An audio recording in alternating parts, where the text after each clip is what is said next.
Hey everyone, welcome to a new episode of the Red Devils Corner Kick podcast, a fan podcast dedicated to Manchester United Football Club. As always, don't forget to hit like, subscribe, follow, leave a comment, leave feedback, whether you're listening on Apple Podcasts, Spotify, or on YouTube. And don't forget to hit a follow, whether you're following on Instagram, TikTok, or X. It is a new day, a new year. I hope everyone had a safe and happy new year. But still the same Premier League season that we're having with Manchester United. I hope everyone is ready to see what's going to happen with this transfer window. Obviously, everyone is talking about the news of Chelsea and Maresca parting ways. Obviously, the Amorim out movement and groups are there talking about bringing in Maresca and letting go of Amorim.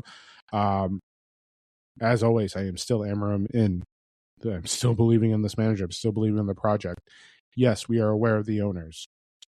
Yes, we're aware of everything that is going on at the club, the players, the transfers, the depth. Like, we know there's issues. We know that. No new manager would come in and be able to fix what's going on. Not with the injuries that we have. Not with the depth that we have. Amorim is still the right guy to build. We're still building. We're going to be getting new players, and hopefully this transfer window we'll see that. This is going to be a little quick episode of transfers. I do have a list of players that I'm looking at that I would like to see. Mostly it's basically what's been going on. Obviously, we know there's targets, but the one thing too is we know the ownership is going to be an issue. That's nothing new. And we are where we are, and hopefully we have the funds available. But again, we can start the protests again. We can get, unfortunately for myself and some fans that are over on the other side of the Atlantic, we can't be there to help with the protests, but we can discuss what's going on. I am happy with some of the fan bases that are still, or areas of the fan bases, some channels that are still backing Amorim, which I'm happy to see. Obviously, we've seen the fallout from the game against Wolves, a large group and some fan channels looking at saying sacking Amorim. Listen, we are aware of what's happened. We are aware, and I discussed this in my episodes. Tuesday's game was going to be a struggle, and I mentioned that in my preview. We weren't the same team that beat them 4-1, and don't be going around saying, well, their Wolves were Manchester United. I'm just going to leave it there. But at the same time too, we were missing players. One or two players could have made a difference in that game. That's true. But I also did mention that we had opportunities to win that game. There were opportunities there. And I know everyone's talking about, we could have moved into top fourth, and today we could have been in top fourth. I didn't realize the fucking season was ending. I didn't realize that once we're there, that we finally secured it and we're set for the season. If we were doing that in the final game where we needed to win and that win solidified everything, then yes, I would be literally pissed at the players and the manager and ownerships and everything. The way everyone is losing their marbles today and yesterday and tomorrow and so on and so forth is I would be doing that on the last game if that was the type of game we were in. Or if we were in the final games, we were pulling games like that. That's when I would start losing it. But we still have plenty of season left, ladies and gentlemen. We still have plenty of time to move things around. We're going to be having players back. We're going to be having healthy players back. Hopefully, for Leeds this week, we have Kobe back. Hopefully, Mainu is good to go. Hopefully, Mount is good to go. Hopefully, Maguire, De Ligt are taking the right steps closer to being back. We are missing key players. And again, one or two on that Tuesday could have made a difference. They could have. Having Mount there would have made a huge difference. Having Mainu in the mid with Casemiro would have made a difference. It would have been there, especially with the formation and everything and how Amorim is adjusting. Yes, having those players there would have been key. It would have been important. But unfortunately, we didn't have those players. We were hurt. And again, I mentioned potential of Joshua Zirkzee being on his way out. We've seen that too. So, again, these transfer windows, we're going to be talking about players. Again, right now, the latest is Ugarte, Ugarte and Xerxes at this time are potential movements being out of the club. Galatasaray for Ugarte, Roma for Xerxes. We know that's been coming up. Kobe Mainu, obviously we still need him at this time because he should be coming back soon. So hopefully Bruno, because if Bruno is still not going to be back, he will be back to at least minimum the Manchester derby. So Kobe's going to have to stay, and we're going to need players to replace. That is the one thing too for Xerxes and Ugarte. We have to bring players in. So the question is, who are we bringing in to be those replacements? Is it going to be like Conor Gallagher and Ruben Neves? Because again, Ugarte and Xerxes are on loans to potential obligations to buy. That is what is apparently being reported. But we still need players to replace them on those loans. And chances are we're probably going to go with experience. Like hopefully we're still targeting Ruben Neves. And we may look at Conor Gallagher to be in that spot. We have to have those types of players to replace. And most importantly, because Bruno is still injured, we don't have Ahmad, Mazraoui, and Buemo. Delit, Maguire are still injured. Mount, we just need that extra piece because this is Mount's fourth or fifth knock. So we need to have those pieces there. Xerxes potentially going, so we're going to need someone to bring in as well in an attack, like replacing at 10. So if we're going to be moving Bruno to be replacing Joshua Xerxes or so on and so forth, you're going to need to bring someone in like a Gallagher or a Ruben Neves to replace those spots. We're going to need midfield depth. And we're struggling with the midfield depth because all we have right now is Ugarte and Casemiro. And we don't know if Manu is going to be ready to go for Sunday's game against Leeds. And that game there is going to be similar to what we saw with Wolves and what we saw with Newcastle. That will be a struggle. This Leeds team has been like some of those games. I'm doing my preview tomorrow, but some of those games I've watched Leeds play, they've played very well this season. Some of those games they played well. They've taken wins from some very important teams. If you watch this season, but we will have a challenge on Sunday. It's there. We will have our struggles. And I'm going to talk more about that on tomorrow's episode with the preview. Like always, Tuesday, Wednesdays are episodes. Preview episodes sometimes a couple days before the game. And as well as post-game games episodes after as well with player rankings. Excuse me one more. My cough is slowly going away. It's there. It's slowly going away. But in the end, right now we have pieces that need to be there. Our end goal is still Europe. Let's not take that away. Are we in a right spot to get to Europe, to get to those positions? As of right now, we are. We're there. As of today, we are sitting in 6th. Listen, there's still close areas of players that were in 15th to where we are in 6th. But we are in a challenge. When I did my preseason preview, I did mention the challenges of some of the teams that we're going to face. The top 5 right now are some of those teams that I mentioned. I also mentioned Newcastle. I mentioned Crystal Palace, which is sitting in 10th, which they're 3 points back of us. Brentford. Everton has come up. Yes, the same Everton that we lost to 1-0 with them being a man short.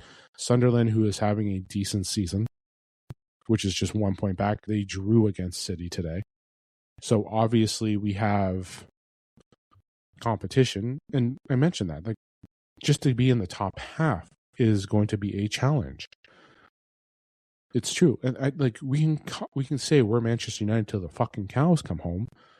But realistically, the league has gotten better. Teams are playing better. You're seeing changes there. Like, you have to look at what is going on, and the teams that we're facing against, they have improved. Everyone's expecting teams to fall apart and just lay over when they see the badge of Manchester United or when they come to Old Trafford. That's not fucking happening anymore. That, like, it's like, we don't, like, our squad has its issues. There are teams that are better than us. There are teams that are spending. We know what's going on with the owners, the restrictions, and we have a shit ton of injuries. We're missing 8 players. We have, Delit, Maguire, Mainu, and Mount for injuries were out. And Bruno, 5. So 5 injuries from our group that would have potentially been impacting on those games. Newcastle, Wolves, and also Aston Villa when we lost 2-1. Those players definitely would have impacted those games. Not having Mbuemo, but like we knew those 3 were going to be gone. But losing those 5 do impact games, ladies and gentlemen. They do. With losing Mbuemo and Ahmad, we could have had Bruno up to where Brian Mbuemo was, especially with Mount being injured. Kobe could be where Bruno was. Like we were missing players, impactful players, ladies and gentlemen. And the depth, we do not have that depth. There was going to be an issue when we were fully healthy and everyone was there. Yes, depth was great, especially with the return of Licha, the Aiden Heaven, who has stepped up marvelously. Yoro, who has had his ups and downs, but him and Heaven are both young still. They're still in that development stage. Like, we are going to be experiencing some games where we're going to struggle. And some of these games, we're seeing that. Newcastle, Wolves, we were there, we struggled. We lost to Villa. Obviously, with the way everything went against Villa, we struggled and lost. We saw that there. We can keep saying that we're the better team, but at the end of the day, the better team, we still lost. It's still an L. We can say, oh, the better team lost, but at the end of the day, it's an L in the column. It's still there. It's just like the Arsenal game. Yeah, great. We played lights out against Arsenal, and obviously that one error happened and we lost. But at the end of the day, a loss is a loss. It happened. Things have started to improve. We are going to get better. And then once we have players returning and what they're looking at the target for the transfer window, that will get better as well. But there are a lot of things to do. So obviously an important game on Sunday. Hopefully we have players back. Some of the players I would like for them to look at for targets, and I don't know if they're going to get them this January transfer window, but obviously Angelo Stiller, Adam Morton, Conor Gallagher, Jean-Philippe Mateta from Crystal Palace, the striker. We're going to need a striker in place of Sesko, though we're still going to need a striker no matter what. Nothing against Sesko, but if Cunha goes down, that's going to be a risk because sometimes we'll use Cunha in the Mbuemo Mount combination, or we can do Bruno, Mbuemo, Cunha. Like there's pieces there, but we do need more in the terms of an attack. We are going to need that. Elliot Anderson, Ruben Neves, João Gomes, we're going to need those players as well, like types of those players too. Obviously, the cost is one thing. We have to look at the effectiveness of cost. We have to speak with Atletico about Conor Gallagher, especially with talking about Ruben Neves, if we're able to get those players there, if we can get them affordable. As much as I know we've talked about Toby Collier coming back, that's an addition. It's great, but he's injured and recovering. That does give them an additional piece in the midfield, especially if Ugarte is departing. So we have that replacement midfielder. We do need someone back for Kobe. But again, Ugarte may not go until Collier is healthy. So we have Collier back. That's a young piece. That's a piece that's played well for us last year. We saw him play in those roles with Bruno or with Casemiro. But we do need pieces. We do need depth. And for us to continue to compete, that depth has to be there. Listen, we have Leeds that week. We're off with the FA Cup, and then we're facing Arsenal, and then we're facing Man City back-to-back. 2 very important games. 2 games that we would love to have healthy players for. That is the one thing that's there. We need to have healthy players for those matches. We would like to have depth pieces for those matches. But we're gonna. It's hard to say what's going to happen. Hopefully they do spend. It'd be nice if they go for a player like Stiller, or if they go for Conor Gallagher, Ruben Neves. It'd be great if they went for all three of them and we had depth right there. That makes a big difference. So we have a lot of things that need to go, that need to happen. So it's just a matter of choosing that. But yes, my targets here, I know people are wondering, but what about Carlos Baliba? Baliba is struggling at this moment. He is. And he only wants to play for Manchester United, which can be a cause for concern. The Antoine Semenyo, obviously, with him gone, going to Man City, I know you can still speculate whether that's going to go. Sometimes deals can fall through, but he's made his decision. He's made the choice to go to City. If that deal fell through and he wanted to come to United, do you still want him? Because, again, at the end of the day, he wanted to choose someone else. He didn't want to come to us first. So do we want to be the second fiddle choice? But for me, top two right now is Stiller and Wharton. If Xerxes going, we got to make a push for a striker. Going for Jean-Philippe Mateta would be key to have as well. We would need stuff like that for the squad. We need depth. We need a player like João Gomes, who we played just the other day. Elliot Anderson, but Elliot Anderson's going to cost a lot. He's got a higher price tag. But if we can go for a player like Neves and Conor Gallagher, experience as well as, talent, they both played in the Prem. They both are experienced at the international stage. Having them there to be there will be grateful as well. So we have, those are the targets that I'm looking at. Those are the targets that I would like for them to look at. But at the end of the day, we don't know what the plan is. It's what I would like. I know there's no way. I know when you look at Elliot Anderson, the price tag is there. That's the one concern. If we have the funds, why not go for multiple players to bring in for those depth pieces? Because that's the one thing. We have players, but right now they're gone. And the one thing that's hurting us is depth. Nothing against the academy players. They're young, they're developing, they're not there yet. Some have stepped up, some have not. But right now we're at a stage where we are in a cause for concern about depth and we need experience there. So that experience does help the youth academy. But having someone there, if we switch Bruno up, having someone there, if we switched, bringing Kobe Mainu on to start, we need pieces. So if in a magical world we got all of those players, great. If not, then I know João Gomes there's rumors of off and on of him not potentially going to United, but there's a player there that I would like. Elliot Anderson, Ruben Neves, Jean-Philippe Mateta, Conor Gallagher, Adam Wharton, Stiller, but Wharton we may not see until the summer. Stiller we could potentially go now if he's willing to leave Stuttgart. So United have pieces, they have targets, they have ideas, but the question is, can we get that? In a striker moment is important as well, because we need someone there if Xerxes goes, and if we don't go for someone within the Prem, we may have to look outside. Or worst case scenario, I don't want to say the worst case scenario sounds bad, but you start getting the minutes and giving time to Cheeto Obi, bringing him in. I know you can talk about JJ Gabriel, but that's not happening until next season, ladies and gentlemen. That is off the table at the moment.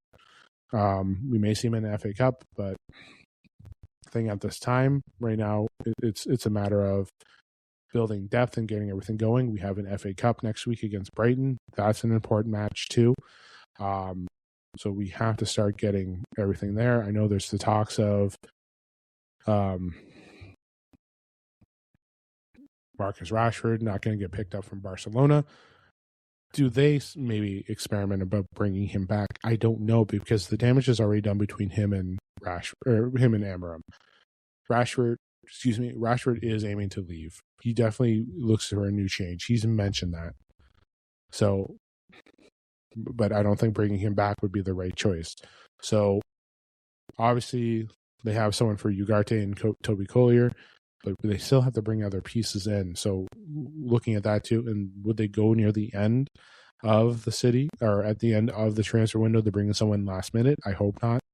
You need to bring someone in now to get the pieces, and we can't afford to not spend this January transfer window. We have to bring in pieces to help. That is the important thing as well. So, But yes, once again, my targets: Stiller, Wharton, Gallagher, Mateta, Neves, Elliot Anderson, Gomes. Those are players that we're looking at. I would like for United to look at. Obviously, some of them, price tags, availability, would those be there? That's the one concern too. So, but yeah, I'm going to leave it there for today's episode. I will be back tomorrow talking about the Leeds matchup as well. But we have a lot of things that United need to do. Obviously it's going to be in another 24 hours. We'll see what happens then with transfers. Ruben Amorim's press conference should be happening tomorrow. So that's going to be on the agenda with the preview, because it's going to be linked into the preview as well. So we will see how everything goes in terms of Manchester United. But again, we have a lot of things to build up on with this squad. We need everyone back. We need depth. That's the one thing. So I'll talk to you guys tomorrow. Don't forget to hit like, subscribe, follow, whether on YouTube, Apple Podcasts, or Spotify, and on Instagram, TikTok, and X as well. Enjoy the rest of your night. Once again, Happy New Year. This is the Red Devils Corner Kick Podcast. Glory, glory, Man United.